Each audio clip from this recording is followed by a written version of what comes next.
Our company eliminated meetings and other distractions, and it's been a total game changer. I'm going to walk you through why we did it, the things that we did wrong at first, and how we eventually figured out something that really works for us. So we created these blocks of deep work time where we don't have any meetings and team members are not expected to be on Slack or email. This clears the deck for some really focused, heads down time where they can be uninterrupted and do their absolute best creative work. We do still have meetings, but we're really deliberate about them. They don't happen unless they're necessary. And if they're necessary, they happen in these collab time blocks. Meetings and other distractions are a bigger deal for creatives than it is for other folks. For managers or business people, it's not a big deal to block your day into 8-hour increments, chop it up however you want. It doesn't hurt that much. But for people who are creators, you need long, uninterrupted blocks of time to be able to get into your flow and do your best work. Creators want minimum 4-hour blocks, half a day.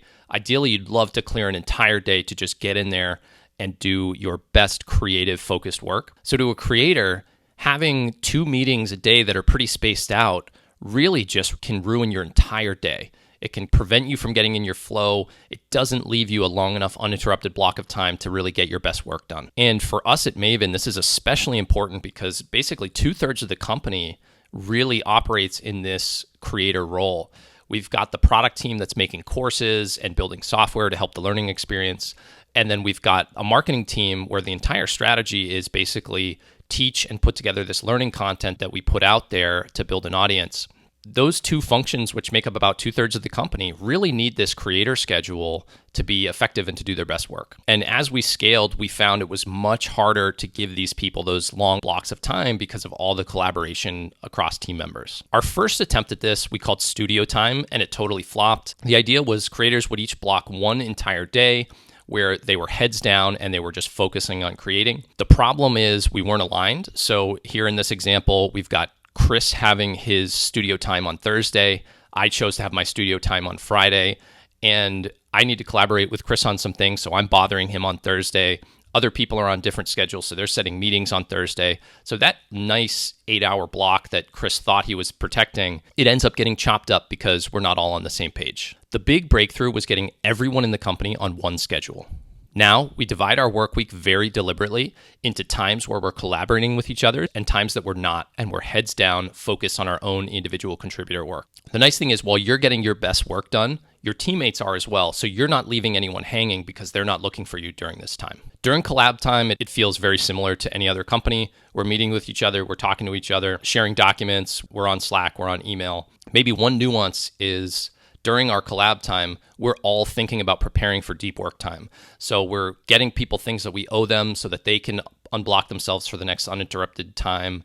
We're giving people requirements, things that we need from them. So it's collaborating to allow us to do our best work later on when we're going to go off and run in our own directions. We picked our current schedule with a lot of collab time between 1 and 5 p.m. Eastern. This is when most of our company is online. We're mostly in the US. Basically, everybody's on for this time, so we kept most of our collab time in the afternoons. Tuesday is a really heavy meeting day. That's when we have any of our recurring meetings. We kept another block of collab time on Thursday so that we wouldn't have too long of a stretch where people were off on their own in case anybody got stuck. An important thing to think about is our customer success team. So they're in a much more reactive role by nature. They are on call all the time for our customers and our corporate clients. So they don't really benefit from this schedule as much as the other 2/3 of the company. But what's important about that is they are still bought into this philosophy because they understand why it's so important for the product team and the marketing team. There's certain things that just come up. We have emergencies. If something on the site broke, we're not going to wait until our next collab time to go grab an engineer and fix it. So it's important that we have very clear definitions on what emergencies look like and what the channels are for activating a team member during those emergencies. It rarely comes up, but it is still really important to think about. We're a 100% remote company, so this really helps. One of the things people don't talk about a lot with remote and the benefits is just the ability to be heads down when you need to, and then deliberately work together when we want to. I think this could also work really well for a hybrid culture where you're collaborating when you're in the office and heads down while you're working remotely. I think it could be really challenging for somebody who's in office 5 days a week. And also, why would you have somebody come into the office if you're going to say, hey, come in on Wednesday, but don't talk to anyone? We've been doing this for all of Q1 and the start of Q2. So far, it's been pretty good, generally good reviews. Obviously, there's always some stuff that we can optimize, but right now it's been great for the company. We're seeing really good creative work from our team, and the output has felt a lot higher. It seems like everybody's been refreshed to have this time to really get into their best work. If you're thinking about rolling this out at your company, there's really 4 keys to think about. You have to have everyone bought in. This is not something that 1 or 2 people can do, because if the people that they work with are not on the same schedule, they're going to get derailed. The next piece is you really need to have a proactive team.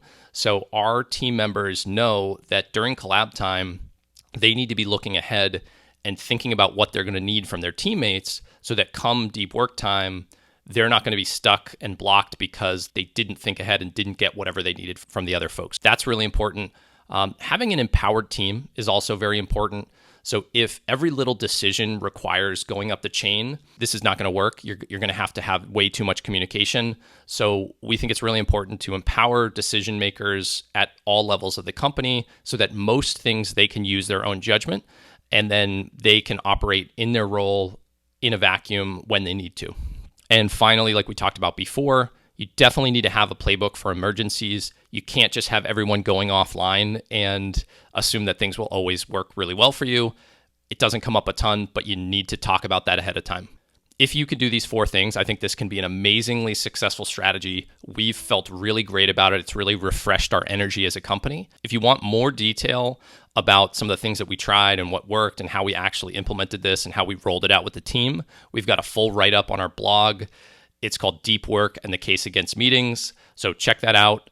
Hope you found this helpful, and would love to hear from you if you have any thoughts or if you've tried something similar yourself. Thanks.